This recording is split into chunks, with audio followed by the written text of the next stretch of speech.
What is up, YouTube? It's Josh. This is the Den of Nerds. This video is all about surviving opening night of Rogue One. Rogue One comes out today. Today is the day. There are shows as early as 5, 6, and 7 o'clock in some places. And I wanted to put together a little video kind of giving like little tips and hints and tricks as to get the most out of your opening night experience. I know I'm super excited. I kept some of these things in line. Some of them are traps that I can fall into.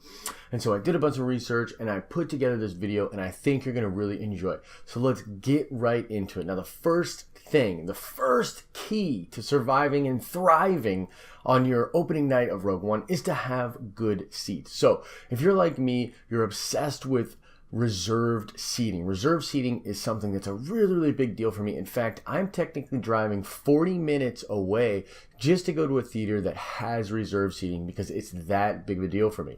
Reserved seating literally means you can show up right at showtime. You don't have to fight lines. You don't have to elbow. You don't have to run to try to get a good seat.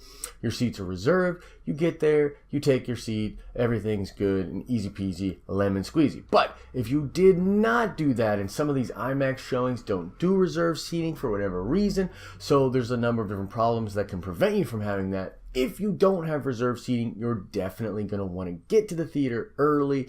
I might even call the theater as you get closer to that time, and just to make sure how many people they anticipate coming, if there's anybody in line already. And it might be one of those things where you kind of have to wait in line for up to an hour and a half, 2 hours. I've waited when I was in high school. I think I waited to get a good seat for Revenge of the Sith for close to 2 hours. I don't remember the exact time, but it was something like that. But this is how important good seats are. You don't want to have to strain your neck or look over somebody or have a bad audio balance around you. So the good seats are where it's at. You're definitely going to want to be close to the theater. If you're pre-gaming or doing anything like that, be close to the theater so that you can get your good seats. That's step number one. Step number two to surviving and thriving on your opening night is wear the right thing. Now, let's be completely honest. One of the most exciting things about going on opening night is wearing your Star Wars swag and getting into, you know, the lightsabers and helmets and everything like that. Number one, check your theater restrictions. A lot of these places do not like people to have masks on. Be respectful to the theater. Don't wear your mask if you're not allowed to. Same thing with blaster guns. I know some people, theaters restrict that. So keep it to outside of the theater, you know, the bar or whatever. But leave it in the car when you go into the theater. So check your theater guidelines. Also, some people go to the extreme and like nearly cosplay when going into the theater.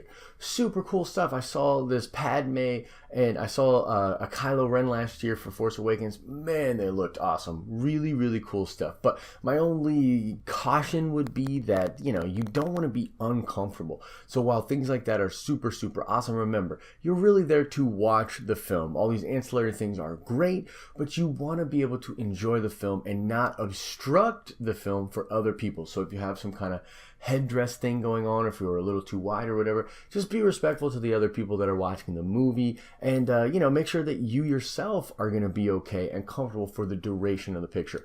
Also, most theaters are usually pretty cold, so if you're wearing something like a Slave Leia costume, A, I hope you're going to my theater.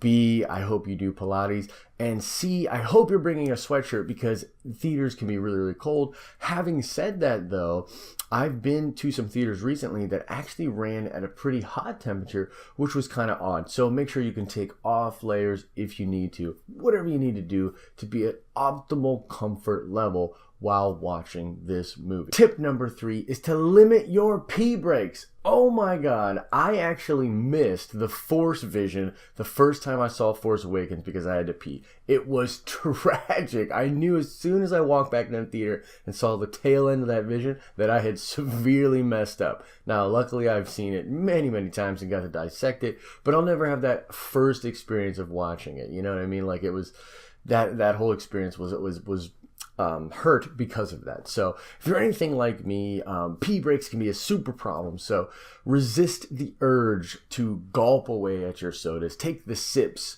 And we're going to get to pre-gaming and picking your poison in a minute. But if you're going to be drinking, maybe stay away from beers and wines and big mixed drinks. Maybe keep it to neat drinks, or small malt drinks, shots, something like that. You don't want a lot of fluid floating through the body, because that stuff's gonna have to come out at some point. So be careful and leery of that. But here's something really, really cool. So if you're on the Snapchat, I already kind of talked to you about this a little bit, but as I was doing research for it, I found this terrific app that's literally called Run P. This app is incredible. They have people view these movies and find optimal times to go take a pee break.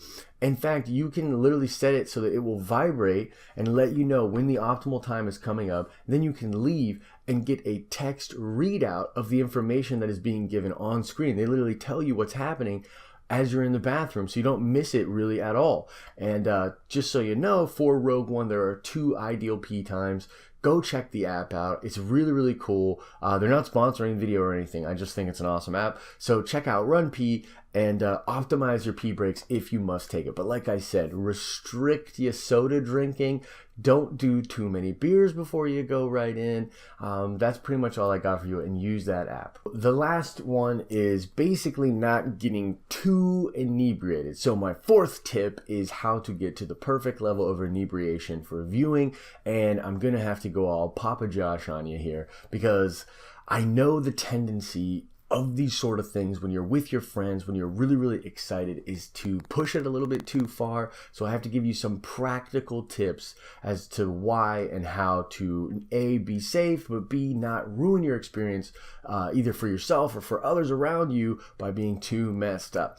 So, whatever your poison is, whether it's the smoke or the drink or whatever you got going on, please use common sense, use in moderation. You know what I mean? You don't want to go way too crazy and have to be carried into the theater and then carried out, because I don't think it'll be your friends that carry you out. Also, if you're going to be pre-gaming, I would stick to a bar that's relatively close to the theater, so that if you really need to get over there and get in line, you can do that. Like I said, call the theater, figure that sort of stuff out. Use Uber or use a designated driver. Obvious stuff, you know what I mean? Nothing would ruin your Rogue One experience worse than you dying. That would be terrible, and I'm sure it would tarnish the experience of those around you as well. So don't do that. I would also suggest, eating some food, man. Make sure that you got a full belly before you start doing the drink thing. And even if you do the smoke thing, same thing.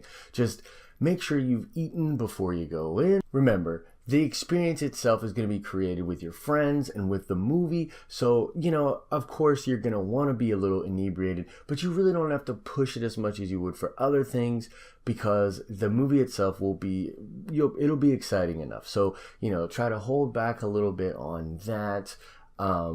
Use caution, be smart, be safe. You want to be loose for the picture, but you don't want to miss anything. You want to be cognizant of everything that's going on. I mean, it's Star Wars, so, obviously you're going to be just looking for every little detail, and loving the space battles and figuring out all of the connections to the other pieces of canon.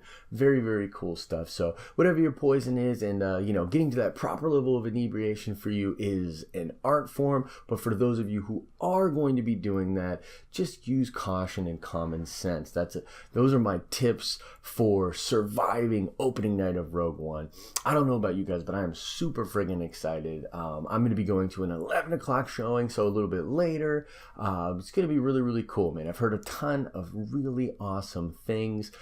So, I really don't know what else to say. Like, hit me up in the comments section, are you really, really excited? Are you going today? Are you going out further in the weekend? You're going to try to beat some of the crowds and go on like a Sunday or even on Monday or something.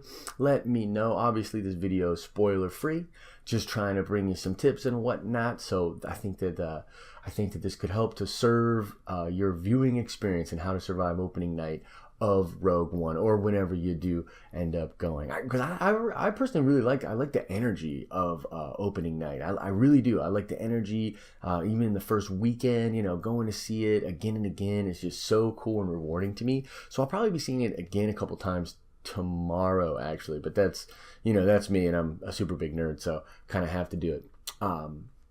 So let's check that nerd card really quickly. We're going to go Star Wars. The question is actually going to be about Grand Admiral Thrawn. He has little lizard dealies that he keeps on his shoulder that repel the Force. They create like a little bubble around him that negates the Force around him. And the question is, what is the name of those little lizards? Answer that question in the comment section below. Like the video if you thought it was dope. If you're catching this earlier on in the day, make sure you add the Den of Nerds on Snapchat so that you can kind of keep up to date with me as my evening gets closer and closer to the nerdy glory of seeing Rogue One. And I'm going to give you raw reactions right after I see the movie on Snapchat too, unless I break the fourth rule and get way too inebriated. We shall see. I don't know what's going to happen, but it's going to be awesome. So either way, make sure you add the Snapchat. I think it's really cool. So that's all I've got for now. I hope you're having an awesome and nerdy day. See ya.